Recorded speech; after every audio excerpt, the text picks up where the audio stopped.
The morning mist hung heavy over Windsor Castle as Sergeant James Mitchell adjusted his earpiece for the third time in 10 minutes.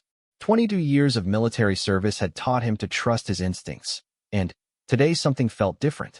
The usual buzz of activity around the royal residence carried an undertone of tension that made his shoulders tighten beneath his ceremonial uniform.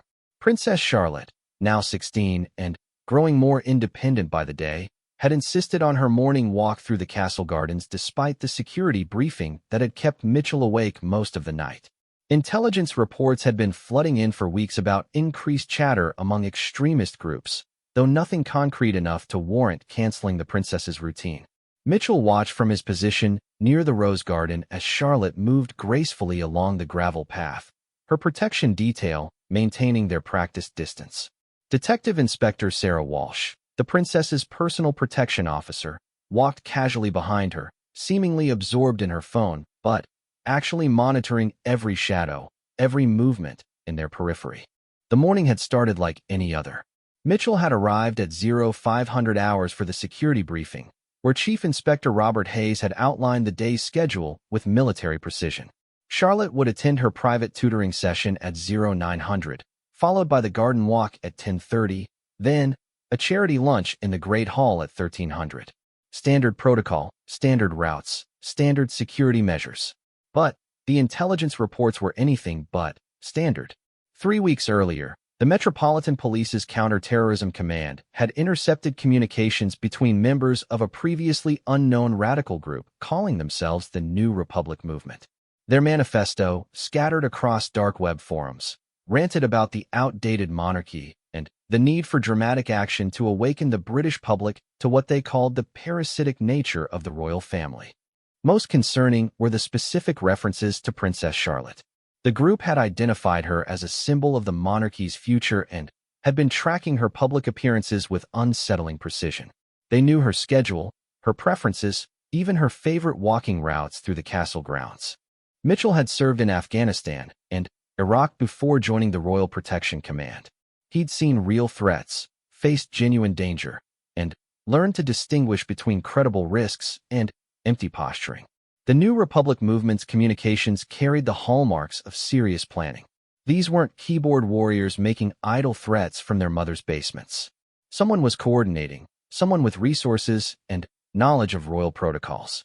The previous evening, Mitchell had stayed late to review security footage from the past month.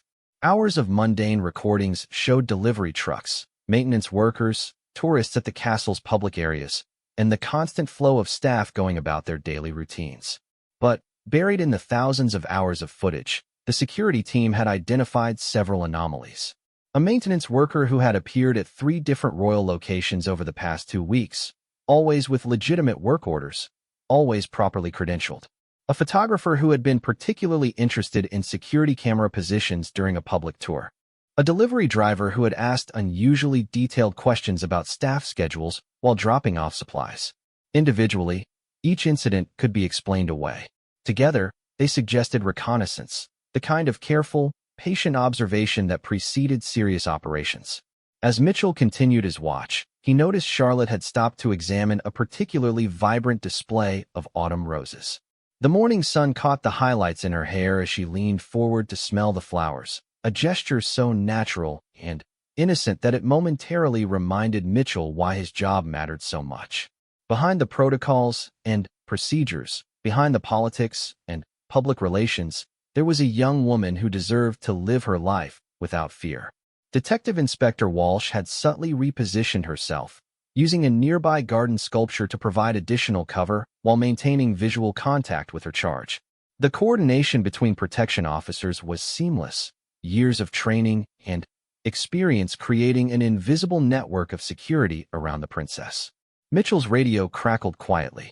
Control to garden team, status report. Garden team to control, all clear.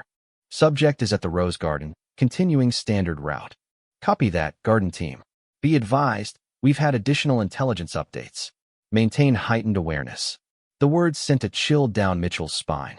Additional intelligence updates during an active protection detail meant something significant had developed. His hand instinctively moved to his weapon as he scanned the surrounding area with renewed intensity. In the months leading up to this morning, the security landscape around the royal family had been evolving rapidly. Social media had created new challenges for protection officers, with every public appearance generating thousands of photos and comments that had to be monitored for potential threats.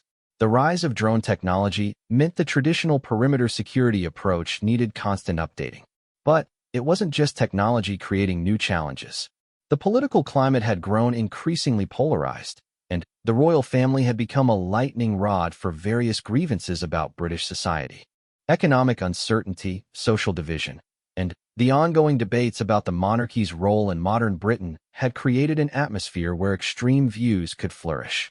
The New Republic movement had emerged from this toxic environment, combining traditional Republican arguments with modern conspiracy theories and violent rhetoric.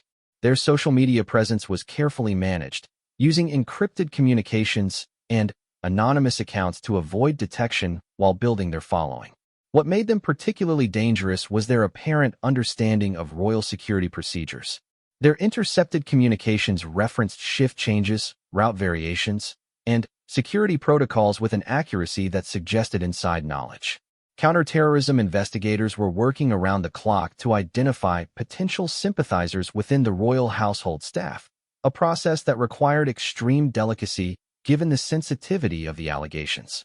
Mitchell remembered the briefing where Chief Inspector Hayes had outlined the group's potential capabilities. They had access to weapons, demonstrated technical sophistication in their communications, and showed signs of military or law enforcement training in their operational planning. The threat assessment had been upgraded to substantial, meaning an attack was likely.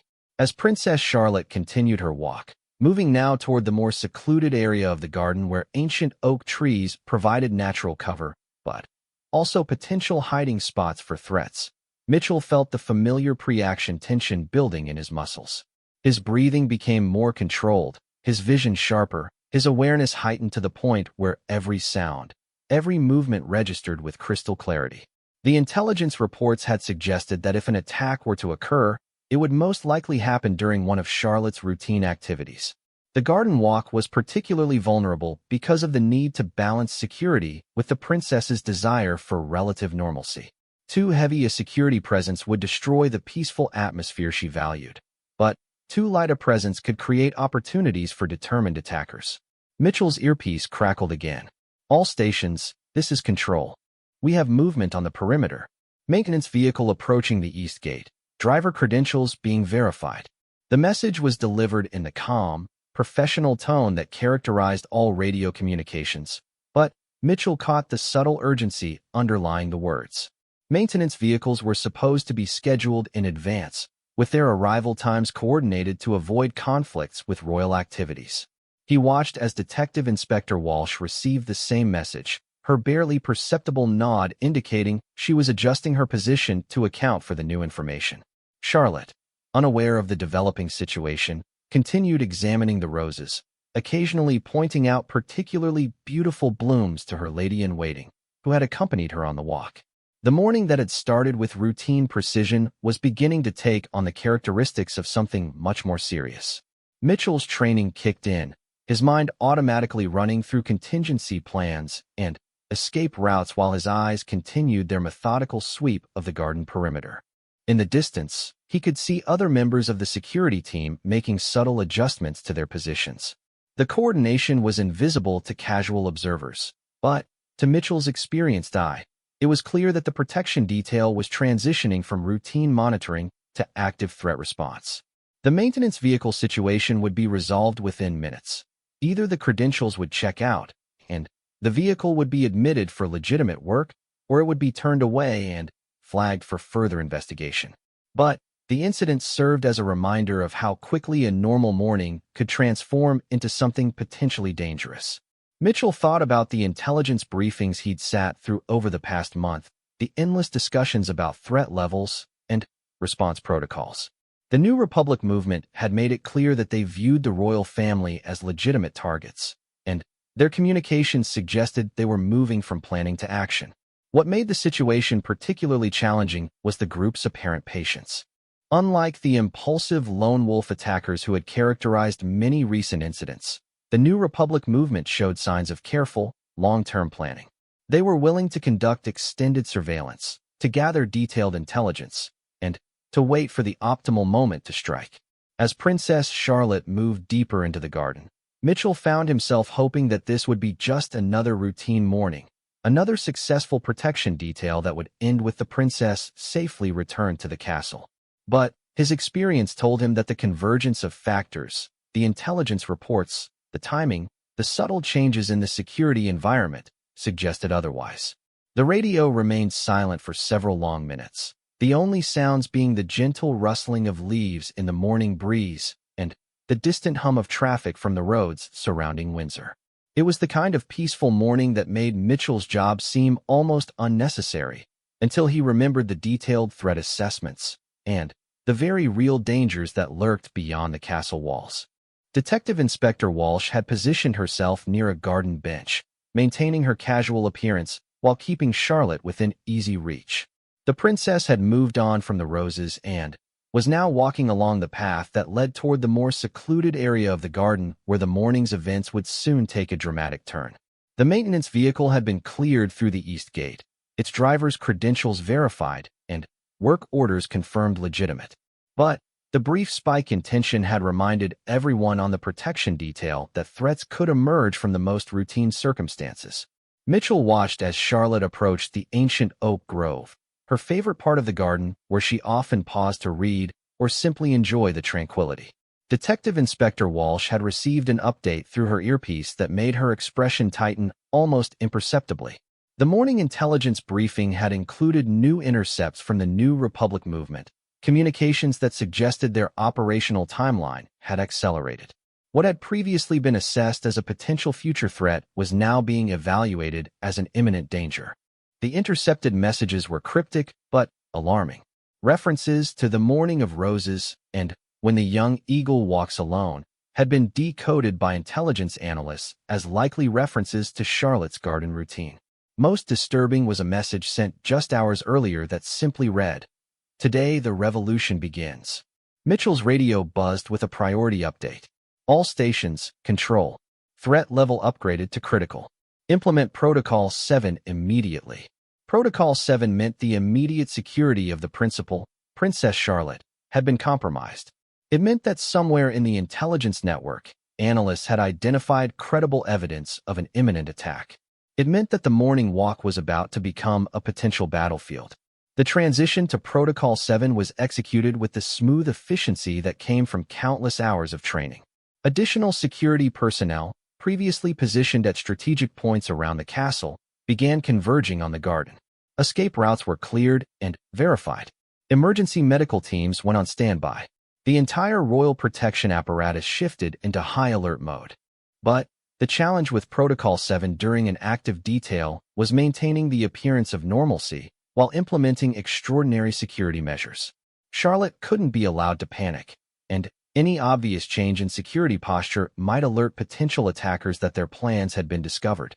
Mitchell began moving closer to Charlotte's position, his movement carefully choreographed to appear casual while actually establishing a defensive perimeter. Other members of the protection team were making similar adjustments, creating interlocking fields of observation and fire that would make any attack extremely difficult to execute successfully. The intelligence that had prompted the protocol upgrade came from multiple sources.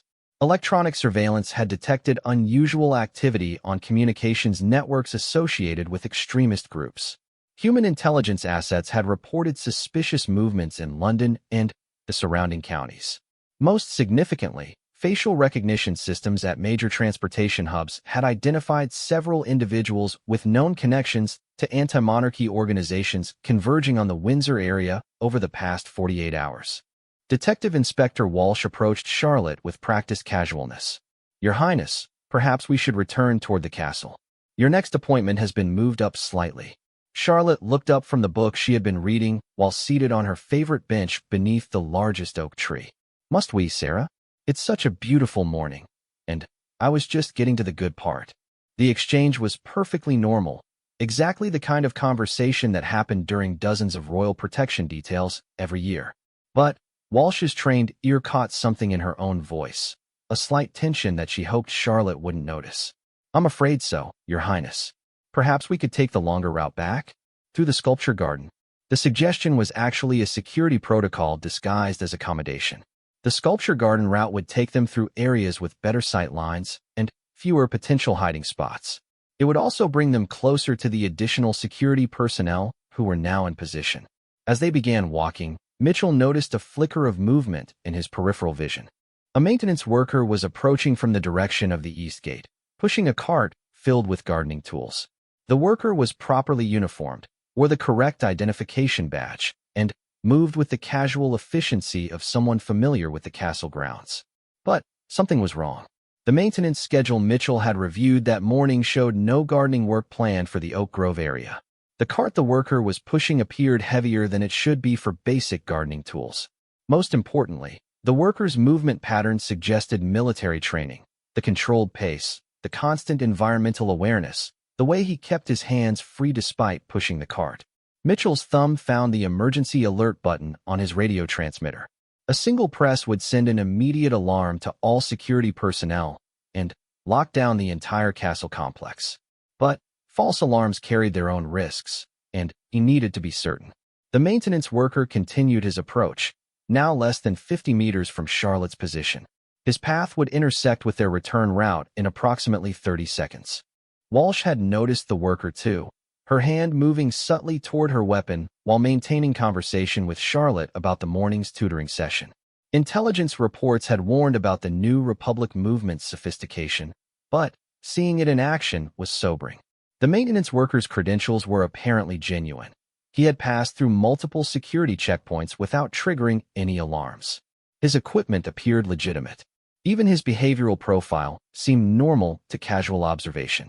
But Mitchell's combat experience had taught him to trust subliminal impressions, the subconscious processing of hundreds of tiny details that didn't quite fit the expected pattern. The way the worker's eyes scanned their surroundings had nothing to do with gardening and everything to do with tactical assessment. The bulge in his jacket pocket was consistent with a concealed weapon. The slight delay in his response to a groundskeeper's greeting suggested he was listening to communications through a concealed earpiece. The worker's cart rolled to a stop near a flower bed approximately 20 meters from Charlotte's position. He began unloading tools with methodical precision, but his movements suggested he was stalling, waiting for something or someone. Mitchell's earpiece crackled with an urgent update. Control to all stations. Surveillance has identified 3 additional suspects on castle grounds. Repeat, we have multiple hostiles. Initiate immediate extraction. The message transformed the morning from heightened alert to active emergency. Multiple hostiles meant coordinated attack. Immediate extraction meant Charlotte's life was in immediate danger. The careful balance between security and normalcy was about to collapse entirely. The maintenance worker's head snapped up at the sound of increased radio chatter, his trained ear apparently able to detect the change in communications traffic even without hearing the specific words. His hand moved toward his jacket pocket with sudden urgency. Mitchell's decision took less than a second. 22 years of military training, countless hours of scenario practice, and the sacred responsibility of protecting the royal family converged into a single moment of absolute clarity. The maintenance worker's hand was emerging from his pocket, something metallic glinting in the morning sunlight. His eyes were fixed on Charlotte's position with predatory intensity. His body language had shifted from casual maintenance worker to focused attacker. Mitchell's weapon cleared its holster in a smooth, practiced motion. His training had emphasized the sanctity of human life, the absolute necessity of being certain before using lethal force. But it had also emphasized that when protecting the royal family, the slightest hesitation could result in catastrophic failure. Armed police. Stop. Show your hands. The maintenance worker spun toward Mitchell's voice, his hand continuing its movement toward what was now clearly visible as a pistol. The weapon was almost clear of the concealment when Mitchell made the decision that would define the rest of his career. The first shot was center mass, exactly as his training dictated. The maintenance worker staggered, but remained upright, his weapon now fully visible. Mitchell's second shot followed immediately, the double-tap technique drilled into every protection officer. The maintenance worker collapsed beside his cart, his weapon clattering onto the gravel path. The entire engagement had lasted less than 5 seconds, but Those seconds had transformed a peaceful morning into a scene of violence and chaos. Walsh had immediately moved to shield Charlotte, her own weapon drawn as she scanned for additional threats. The princess, shocked by the sudden violence, was being guided quickly toward the predetermined emergency rally point where additional security personnel were converging. Control, this is Garden Team. Shots fired. One hostile down. Princess secure. Request immediate medical and scene containment. Mitchell approached the fallen attacker with careful precision, his weapon still trained on the motionless figure. The maintenance worker was clearly dead, but protocol demanded verification and securing of any weapons. The pistol beside the cart was a Glock 17 military specification with an extended magazine that suggested serious intent. The cart that had appeared to contain gardening tools revealed its true contents when Mitchell examined it more closely. Beneath a thin layer of legitimate equipment were additional weapons, ammunition, and what appeared to be improvised explosive devices. This hadn't been a simple assassination attempt. It had been the opening move of a coordinated assault on the royal family. Additional security personnel arrived within 60 seconds, their response time reflecting the extensive training and preparation that went into royal protection protocols. The area was quickly secured, the fallen attacker's weapon and equipment photographed and cataloged, and emergency medical personnel confirmed what Mitchell already knew. The immediate threat had been eliminated. But the radio chatter indicated that the morning's dangers were far from over. The 3 additional suspects identified by surveillance were still unaccounted for, and their presence suggested a multi-phase attack plan that had only been partially disrupted. Mitchell found himself at the center of a rapidly expanding investigation. His split-second decision to use lethal force would be examined by multiple agencies, reviewed by parliamentary committees, and scrutinized by media organizations around the world. The maintenance worker's death would generate headlines, protests, and political debates about the appropriate level of force in royal protection. But, as he watched Charlotte being safely escorted toward the castle, Mitchell felt no doubt about his actions. The weapon in the attacker's hand, the explosive devices in the cart, and the intelligence reports about coordinated assault plans left no room for second-guessing. The morning that had started with routine security protocols had exploded into the kind of incident that royal protection officers trained for but hoped never to face. The immediate threat had been neutralized, but the investigation that would follow would reveal the true scope of the New Republic movement's plan and the devastating consequences that had been averted by quick thinking and decisive action. The castle's emergency operations center had transformed into a hive of activity within minutes of Mitchell's radio call. Commander Patricia Hawthorne, head of the Royal Protection Command, coordinated the response from her position overlooking banks of monitors displaying security feeds from across the Windsor complex. The 3 additional suspects remained at large, and every second that passed increased the potential for further attacks. Princess Charlotte had been safely evacuated to the secure facility beneath the castle, a location known only to the highest levels of the Protection Command. The bunker-like structure could withstand direct attack and contained enough supplies to sustain the royal family for weeks if necessary. But the psychological impact of forcing a 16-year-old girl into hiding because of threats against her life weighed heavily on everyone involved in her protection. Mitchell stood in the operations center, his hands still showing slight tremors from the adrenaline surge that accompanied his first use of lethal force in Royal Protection Service. The investigation team had already begun their preliminary interviews, but the immediate priority remained locating and neutralizing the remaining threats. The dead attacker had been identified as Marcus Webb, a former British Army sergeant with service in Northern Ireland and Afghanistan. His military record showed commendations for bravery and technical competence, making his transformation into an anti-monarchy extremist all the more disturbing. The psychological profiles being developed suggested that financial difficulties following his military discharge had made him vulnerable to radicalization. Webb's communications devices revealed the sophistication of the New Republic movement's operational planning. Encrypted messaging apps contained detailed intelligence about royal security procedures, shift schedules, and emergency protocols. Most alarming were the architectural plans of Windsor Castle that showed areas never made public, suggesting the group had access to inside information at the highest levels. Detective Chief Inspector Michael Brennan had arrived from Scotland Yard's Counter-Terrorism Command to oversee the investigation. His experience with domestic extremism cases made him invaluable in understanding the motivations and methods of groups like the New Republic movement. The preliminary analysis of Webb's equipment suggested a level of preparation that indicated months of planning. Sergeant Mitchell, Brennan approached with the measured pace of someone accustomed to crisis situations. Your actions this morning likely prevented a catastrophic attack. But we need to understand exactly what we're dealing with. The explosive devices found in Webb's gardening cart had been analyzed by the bomb disposal team.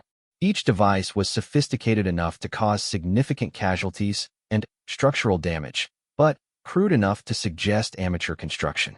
The combination suggested military training applied to improvised materials, exactly the profile expected from disaffected veterans turned extremists. Mitchell provided his account of the morning's events with military precision, describing every detail from his first unease about the maintenance worker to the final shots that ended the immediate threat. The interview would be repeated multiple times over the coming days as different agencies sought to understand not just what had happened, but how future attacks could be prevented. The radio intercepts that had triggered the protocol upgrade were being analyzed by GCHQ's cryptography experts. The New Republic movement had used sophisticated encryption, but their operational security had failed at crucial moments. The reference to the Morning of Roses had been decoded just hours before the attack, providing the warning that had saved Charlotte's life. As the investigation expanded, the true scope of the conspiracy began to emerge. Webb had not been acting alone, and the three additional suspects were part of a larger network that had been planning simultaneous attacks on multiple royal family members. The morning assault on Charlotte was intended as the opening move in what the group called their liberation campaign. The second phase of their plan, discovered through analysis of Webb's communications, involved attacks on Prince William's family during their scheduled appearance at a children's charity event in London.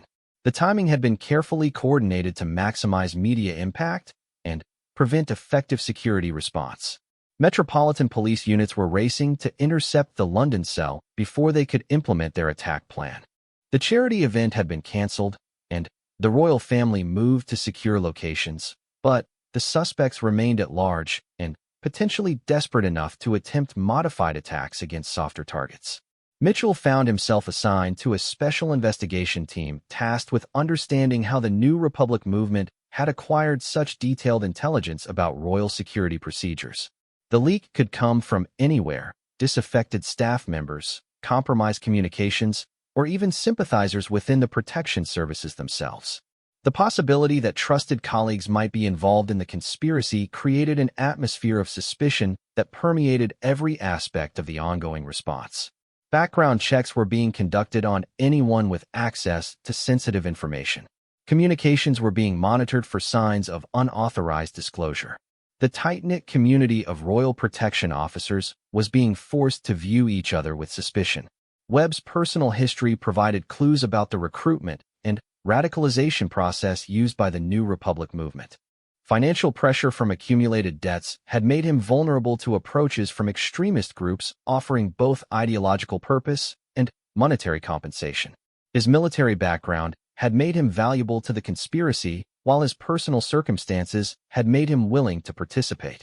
The investigation revealed that Webb had been recruited through online forums dedicated to military veterans issues. The New Republic movement had systematically targeted former servicemen experiencing difficulty with civilian life, offering them a sense of mission and belonging that many struggled to find after leaving the military. Social media analysis showed how the group's propaganda had evolved over months to become increasingly focused on the royal family as symbols of British social inequality. The messaging combined legitimate concerns about economic hardship with conspiracy theories about royal wealth and influence, creating a narrative that justified violence against innocent members of the royal family. The remaining suspects were identified through Webb's communications as David Chun, a former police firearms officer dismissed for misconduct; Sarah Williams, a disaffected royal household employee who had been terminated 6 months earlier; and Thomas Morrison, an explosives expert with connections to Irish Republican groups. Each suspect represented a different aspect of the threat facing the royal family. Chin's police background provided tactical knowledge and weapons access. William's inside knowledge of royal routines and security measures had enabled the detailed planning. Morrison's technical expertise had created the explosive devices found in Webb's cart. The manhunt for the three suspects expanded across England and Scotland, with every major transportation hub under surveillance and elite tactical units positioned for rapid response. The media had been briefed about a security incident at Windsor Castle, but the full details were being withheld to prevent panic and protect the ongoing investigation. Mitchell's role in the investigation continued to expand as analysts recognized the value of his first-hand observations during the attack. His military experience provided insights into Webb's tactical approach and potential escape routes. His knowledge of royal protection protocols helped investigators understand what information the conspirators would have needed to plan their assault. The psychological impact on Princess Charlotte was being carefully monitored by specialists in royal family protection. The transition from normal teenage life to high-security isolation was traumatic under the best circumstances, and the knowledge that people were willing to kill her for symbolic reasons was a burden no 16-year-old should have to bear. The investigation revealed that the New Republic movement had been monitoring Charlotte's social media presence and public appearances for months, building a detailed profile of her preferences, routines, and personal relationships. The level of surveillance was deeply disturbing and suggested that future attacks could target not just Charlotte herself, but people close to her. Security measures around the entire royal family were being comprehensively reviewed and upgraded. New protocols were being developed to address the specific vulnerabilities that the New Republic movement had attempted to exploit. The comfortable balance between royal accessibility and personal security was being fundamentally reconsidered in light of the morning's events. As the day progressed, additional cells of the New Republic movement were identified in Manchester, Birmingham, and Edinburgh. The conspiracy was larger and more coordinated than anyone had initially suspected. What had appeared to be an isolated attack on Princess Charlotte was actually part of a nationwide campaign intended to destabilize the monarchy through targeted violence. Mitchell realized that his split-second decision in the castle gardens had prevented not just an attack on Charlotte, but the opening move in what could have become a sustained terrorist campaign against the royal family. The weight of that responsibility was both humbling and terrifying. The evening briefing revealed that 2 of the 3 remaining suspects had been located and arrested in London before they could implement their attack plan. Thomas Morrison remained at large, but his known associates were under surveillance, and his access to weapons and explosives had been severely limited. The immediate crisis was beginning to resolve, but the long-term implications were only starting to become clear. The New Republic movement had demonstrated capabilities and intentions that would require fundamental changes in how the royal family was protected. The age of casual public appearances and minimal security measures was ending, replaced by a new reality where every royal engagement would be evaluated as a potential target. 3 weeks after the attack, Sergeant James Mitchell sat in the oak-paneled committee room at Westminster, facing a panel of politicians, senior police officials, and royal household representatives who would determine whether his use of lethal force had been justified. The formal inquiry was a necessary process, but the weight of public scrutiny and political debate had transformed what should have been a straightforward case review into a national discussion about royal security and police powers. The arrest of Thomas Morrison in Glasgow had closed the immediate chapter of the New Republic movement threat, but the investigation had revealed connections to extremist groups across Europe and North America. What had begun as a domestic terrorism case had evolved into an international conspiracy that reached far beyond Britain's borders. Princess Charlotte had returned to her normal routines, but under dramatically increased security measures. Her morning walks now included a full tactical team, electronic surveillance equipment, and predetermined emergency extraction procedures. The innocence of her previous lifestyle had been permanently altered by the knowledge that her symbolic importance made her a target for political violence. Mitchell's testimony to the inquiry panel was methodical and precise. He described the intelligence warnings that had preceded the morning of the attack, the suspicious behavior that had first drawn his attention to Webb, and the split-second decision-making that had led to the use of lethal force. The panel's questions were probing but respectful, acknowledging both the difficulty of his position and the successful outcome of his actions. The inquiry had access to extensive evidence supporting Mitchell's account. Security cameras had captured Webb's approach, and the moment when his concealed weapon became visible. Audio recordings had preserved the warning Mitchell had given before opening fire. The explosive devices found in Webb's cart provided clear evidence of his violent intentions. But the political implications of the case extended far beyond the specific circumstances of Webb's death. Opposition politicians had seized on the incident to question the militarization of royal protection and the use of lethal force against British citizens. Human rights organizations had raised concerns about the shoot-to-kill policies that governed royal security operations. The New Republic movement's propaganda had portrayed Webb as a martyr for the cause of Republican democracy, ignoring the weapons and explosives that had revealed his true intentions. Social media campaigns had attempted to reframe the narrative from terrorist attack to police overreaction, creating a polarized public debate that obscured the facts of the case. Mitchell found himself at the center of this political storm, his actions dissected by commentators who had never faced a life-or-death decision in defense of others. The support of his colleagues and superiors provided some insulation from the criticism, but the personal cost of public scrutiny was substantial. The psychological evaluation that followed any use of lethal force had revealed the expected stress responses, but also demonstrated Mitchell's continued fitness for royal protection duty. The counseling sessions had helped him process the guilt that accompanied taking a life, even in defense of others. The knowledge that his actions had saved Charlotte's life provided emotional anchor during the most difficult moments of self-examination.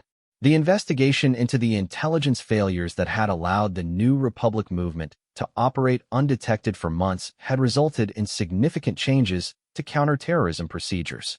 New protocols for monitoring extremist groups had been implemented, with particular focus on the recruitment of former military and police personnel. The security review that followed the attack had transformed royal protection protocols across the board.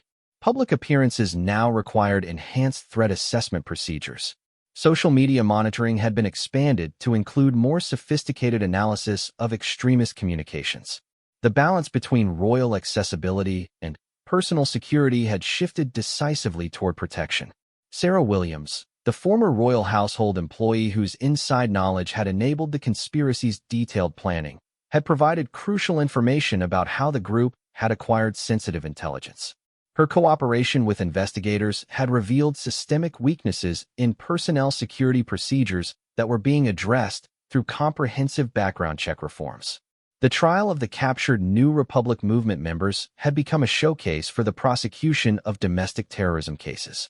The evidence gathered during the investigation painted a picture of a sophisticated conspiracy that had come dangerously close to achieving its goals.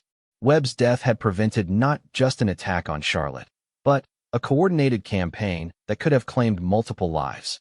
Mitchell's personal journey through the aftermath of the shooting had included recognition from the highest levels of government and the royal family.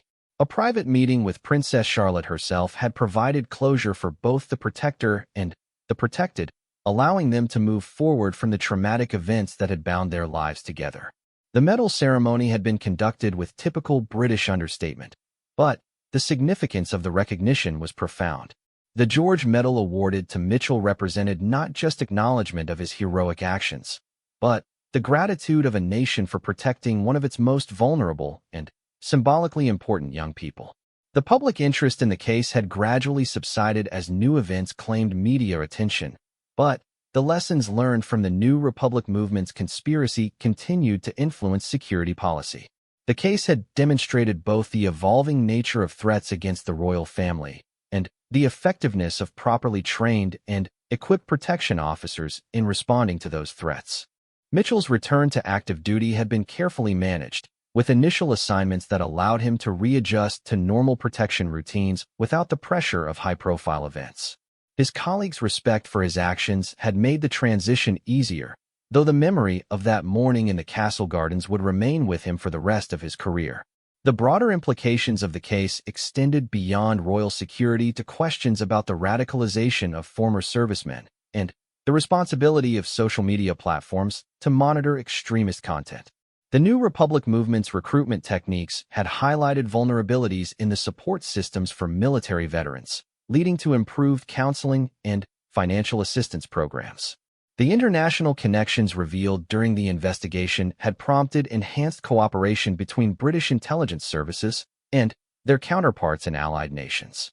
The global nature of extremist networks required coordinated responses that transcended national boundaries and traditional law enforcement jurisdictions. Princess Charlotte's public statements about the attack had demonstrated remarkable maturity and courage. Her refusal to be intimidated by threats and her commitment to continuing her royal duties had won widespread public admiration. The teenager who had been reading peacefully in the castle gardens had emerged from the experience as a symbol of resilience and determination. The inquiry panel's final report concluded that Mitchell's use of lethal force had been not only justified, but exemplary. The recommendation that he be commended for his actions was unanimous, acknowledging both his quick thinking and his adherence to proper procedures under extreme pressure. The long-term impact on royal security would continue to evolve as new threats emerged and technology advanced. But the morning when Sergeant James Mitchell had faced down a terrorist in the castle gardens had established principles that would guide future protection operations. The lesson that decisive action, properly taken, could prevent catastrophic consequences had been written in the most dramatic terms possible. Years later, as Mitchell continued his career in royal protection, he would sometimes walk past the oak grove where Webb had fallen. The roses that had drawn Princess Charlotte's attention that morning continued to bloom each year, beautiful and peaceful in their garden setting. But the memory of what had almost happened in that tranquil location served as a constant reminder of the vigilance required to protect those who serve the nation in the most visible and vulnerable ways. The case had changed everyone involved, from Princess Charlotte herself to the politicians who had questioned the use of force in her defense. The reality of modern threats against public figures had been demonstrated with stark clarity, and the responses had evolved to meet new challenges while preserving the delicate balance between security and the openness that democratic societies required. Mitchell's story had become part of the institutional memory of royal protection, studied by new recruits as an example of how training, instinct, and courage could combine to prevent tragedy. The split-second decision that had ended one life to save another would be analyzed and discussed for years to come, but the fundamental truth remained unchanged. Sometimes the protection of innocence required the willingness to use ultimate force against those who would destroy it. The morning that had begun with routine security concerns had ended with the reaffirmation of principles that had guided British royal protection for generations. The royal family would continue to serve their constitutional role, but always under the watchful protection of men and women prepared to make the ultimate sacrifice in defense of the crown and the nation it represented.